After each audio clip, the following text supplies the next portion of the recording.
e descobri meu talento muito cedo e foi de forma muito intuitiva também.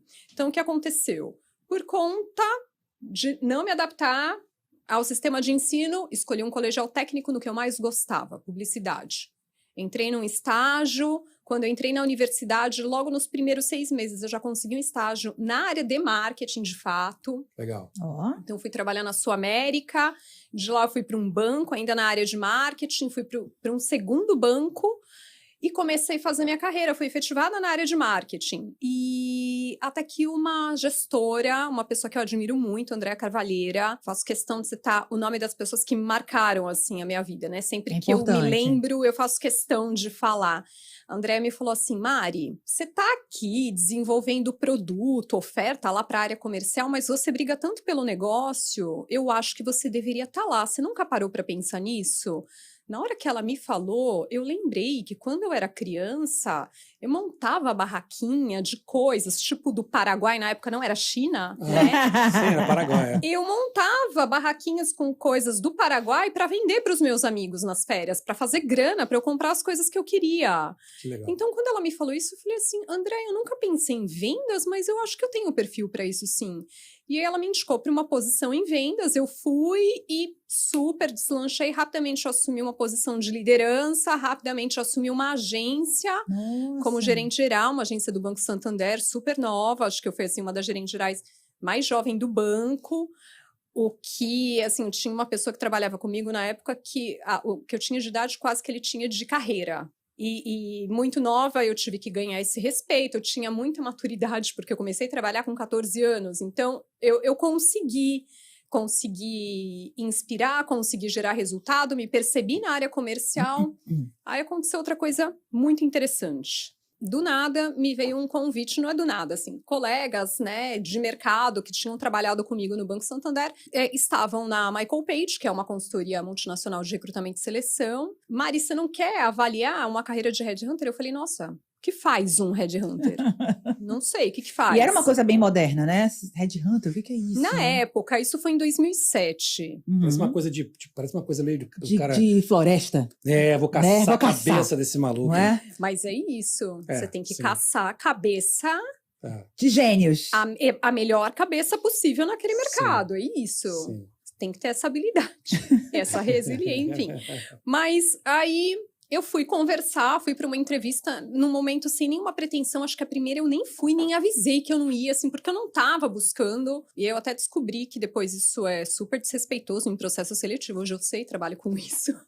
Tá. Nem avisou, Eu não foi, avisei, não apareceu. fui, sabe? Quando não é sua prioridade, aí vem uma coisa que é sua prioridade, enfim, passou. Aí me ligaram de novo, você não quer remarcar? Vem, né? Aí eu fui, despretensiosa, vou responder qualquer coisa, nem me preparei. Aí cheguei lá no que ele me vendeu, assim, o conceito, o diretor, na época, eu falei assim, nossa, eu quero trabalhar aqui agora, como é que eu convenço ele disso? Então, agora... Acho que eu não estava levando fé nessa... Porque o que ele me contou? Que eu lidaria com desenvolvimento de negócios, todo o relacionamento com o mercado, que era uma coisa que eu estava fazendo, que eu também selecionaria candidatos, que eu entrevistaria. E aí eu falei, poxa, eu adoro essa coisa do comportamento. Em marketing, uma coisa que me atraía muito era o comportamento do consumidor. E eu brigava pelo negócio porque eu brigava pelas pessoas no final, né? E aí eu falei, poxa, esse casamento tem tudo a ver comigo. Eu jamais pensaria nessa carreira, jamais, né? Nem sabia que isso existia. É legal, fui passando no processo seletivo, estava super bem no Banco Santander, ganhando, para minha idade, assim, muito dinheiro, numa posição relevante, já, né? Eu não posso falar executiva, mas era uma mini executiva. Uma mini diva. Mini executiva. Uma mini diva. O Funko Pop. O Funko Pop da... E aí... meu pai, que foi um executivo, meu pai é falecido, né? Mas meu pai, que foi um executivo de mercado e tal, eu falei, então, pai, tô participando de um processo seletivo para ser headhunter. Ele falou assim, você ser headhunter? Headhunter tem cabelo branco, era o que ele conhecia do mercado, né? Legal. Pessoa respeitada, com muito conhecimento de mercado, que já se aposentou de uma carreira executiva e virou headhunter. Era o modelo que ele conhecia. Ele falou assim, não, você tá super bem no banco, você não tem que sair. Não, você vai ficar no Santander. Assim, meu pai não me deu abertura pra gente dialogar, pra eu falar de prós e contras. E aí eu recebi a proposta, tomei a decisão que eu ia.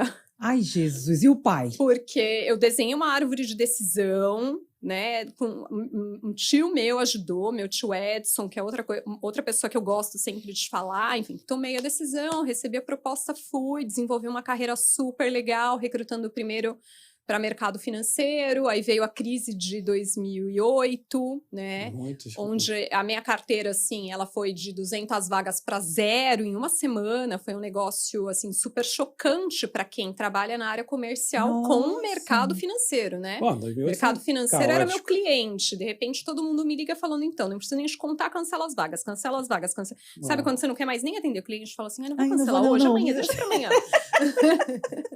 Sabe que eu vou dar uma puladinha no cancelamento? Deixa eu fazer uma pergunta, só de novo interrompendo aí na sua linha de raciocínio, em relação a uma coisa interessante, é a tua árvore de decisão. Achei interessante a história. Conta um pouquinho como é que foi essa árvore, porque eu acho que muita gente, isso é uma coisa muito interessante, que tem gente que toma decisões baseadas no instinto, tem gente que toma decisões baseadas em sérias, e eu acho que talvez você já ajude algumas pessoas. O que era essa sua árvore de decisão? Especialmente porque eu estava muito bem no Banco Santander, né? Tinha muito risco na minha decisão. Eu ia para algo totalmente desconhecido, carreira nova, salário menor. Salário menor. Aí então que eu quero saber. Agora mais eu fiquei curioso. O que te fez? Aí não sei se eu iria. Então, né? Aí eu coloquei lá no banco. Tava super bem, papapá. Eu conhecia qual era a minha carreira. Eu tinha uma ambição no banco. Eu desenhei lá qual era a trajetória. Tá, e como é? Era uma árvorezinha mesmo? Você desenhou uma árvore, metade para um lado, metade pro outro? Não, na verdade... Só que eu saber qual foi o desenho, passarinho, né? a maçã. Né, a maçã, a árvorezinha pro lado. Dois caminhos, né? Então, na época foi Santander e Page Personnel, né? Do grupo Page. Então, qual seria a minha carreira no banco que eu já conhecia? Aí eu desenhei. Então, sou gerente geral desse porte de agência, eu vou virar gerente geral desse porte de agência, eu posso ser uma superintendente regional e virar uma superintendente executiva, e eu quero ter esse patamar numa diretoria, assim, naquele perfil de banco, eu não sonhava em ser número 1 de uma operação, isso eu realmente não queria, mas eu queria chegar lá numa vice-presidência, isso CEO, tinha muito claro para mim. Não queria. Desse tamanho de empresa, não tinha essa ambição, mas eu queria ser high level, assim, chegar lá numa vice-presidência, isso eu tinha muito clara, né, essa meta, essa ambição. E então eu coloquei lá o que seria essa carreira. E aí, na Michael Page, assim, o caminho desconhecido e o aprendizado, mais do que naquela época que eu ainda era nova e podia arriscar, mais do que a grana, mais do que o caminho certo, né? Essa diversidade de relacionamento, de conhecimento, me despertou. Entendi. E eu tomei esse risco, né? Porque quando eu desenho, o que ficou muito claro? Eu falei, bom, aqui no banco, independente da minha carreira, eu vou fazer sempre a mesma coisa, só vai mudar o tamanho da minha responsabilidade. Eu vou continuar vendendo esse mesmo portfólio de produtos aqui, e vou precisar, né, engajar times cada vez maiores para vender esse portfólio de produto aqui. Se eu for para lá, eu vou desbravar um mercado novo, vou fazer outros relacionamentos, não vai ser mais B2C, vai ser B2B, né? O meu relacionamento é com empresas, eu vou precisar desenvolver um outro approach, um outro nível de conhecimento. Então, tudo isso me moveu quando eu desenhei, a ponto de falar assim, nossa, isso aqui que eu queria tanto já não me brilha mais, quero muito passar nesse processo seletivo.